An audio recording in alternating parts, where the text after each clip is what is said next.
বারবার করে অভিযোগ উঠে আসছে, শিল্পীদের বাধ্য করে মঞ্চ থেকে নামিয়ে দেওয়া হচ্ছে।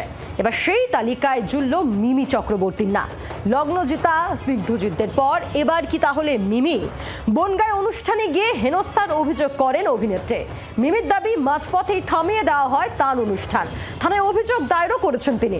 অভিযোগ উড়িয়ে উদ্যোক্তারা বলেন, মিমি অনেক দেরি করে এসেছিলেন অনুষ্ঠানে। সামনে পরীক্ষা থাকায় রাত 12টায় শেষ করে দেওয়া হয় অনুষ্ঠান। লগ্নজিতা চক্রবর্তী, স্নিগ্ধজিৎ ভৌমিকদের হেনস্থার অভিযোগকে কেন্দ্র করে এমনিতেই তোলপাড় বঙ্গের সাংস্কৃতিক মহল।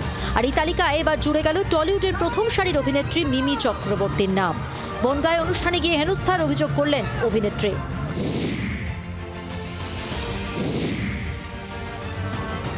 রবিবার রাতে বনগাঁর নয়াগোপালগঞ্জে যুবক সংঘ নামে একটি ক্লাবের বার্ষিক অনুষ্ঠান ছিল। সেখানেই প্রধান অতিথি হিসেবে উপস্থিত ছিলেন মিমি। মঞ্চে পারফর্মও করছিলেন।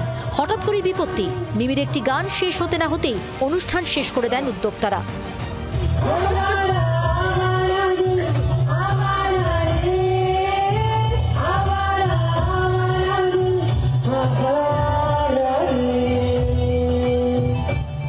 এতেই ক্ষুব্ধ মিমি। তখনকার মতো ফিরে গেলেও সোশ্যাল মিডিয়ায় ক্ষোভ উগরে দেন অভিনেত্রী। তিনি লেখেন, মাঝপথেই আমাকে স্টেজ থেকে নেমে যেতে বলা হয়, তাও আবার দর্শকদের সামনে। সেখানে তখন অনেকেই আমার সঙ্গে দেখা করার জন্য, ছবি তোলার জন্য অপেক্ষা করছিলেন। মাইক্রোফোনে অবমাননাকর মন্তব্য শোনার পর এভাবে স্টেজ ছেড়ে চলে যাওয়া শুধুমাত্র অপমানজনকই নয়, এর ফলে প্রকাশ্যে আমার মানহানিও করা হয়েছে। যদিও মিমিকে হেনস্থার অভিযোগ উড়িয়ে দিয়েছেন উদ্যোক্তারা।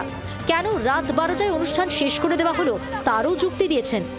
মিমি চক্রবর্তীর উনি ঢুকেছে 12:15। বনগাঁ থানায় আমি পারমিশন করেছিলাম 12টা পর্যন্ত। ঠিক 12টা 2-এ আমি স্টেজে উঠি। সবাইকে হাত জোর করে বলেছি, আপনারা মিমি চক্রবর্তীকে দেখেছেন, কিন্তু মিমি চক্রবর্তীর অনুষ্ঠান এখানেই শেষ করা হতো। আপনারা যারা বডিগার্ড আছেন তারা ওনাকে নামিয়ে নিয়ে যান। কারণ 12টার পরে আমাকে তখন যদি থানার থেকে আসে, থানার থেকে এসে যদি কোনো গণ্ডগোল করে, আমরা তো সেটা সহ্য করব না। আমরা 12:10-এর মধ্যে প্রোগ্রাম সব বন্ধ করে দিয়েছি। আমাদের মহিলারা যখন ওনাকে সম্মাননা জানাতে গেছি, আমাদেরকে স্টেজে উঠতে দেওয়া হয়নি। উনি যে কথাগুলো এখন বলছে, যে অভিযোগগুলো করছে, আমাদের ক্লাবের, আমাদের পুরো সারা বনগাঁবাসীকে অপমান করা হচ্ছে। ওনার যে সোশ্যাল মিডিয়ায় যে উনি কথাগুলো বলছেন, আর এটা আমরা আমাদের নিজেদেরকে খারাপ লাগছে এতটা করার পরে। বিষয়টি অবশ্য দুপক্ষের মধ্যে আটকে থাকেনি। বনগাঁ থানায় ইমেল করে অভিযোগ দায়ের করেছেন মিমি। মনোজ মণ্ডলের রিপোর্ট, জি24 ঘন্টা। বাংলার আওয়াজ, বাঙালির আবেগ, জি24 ঘন্টা।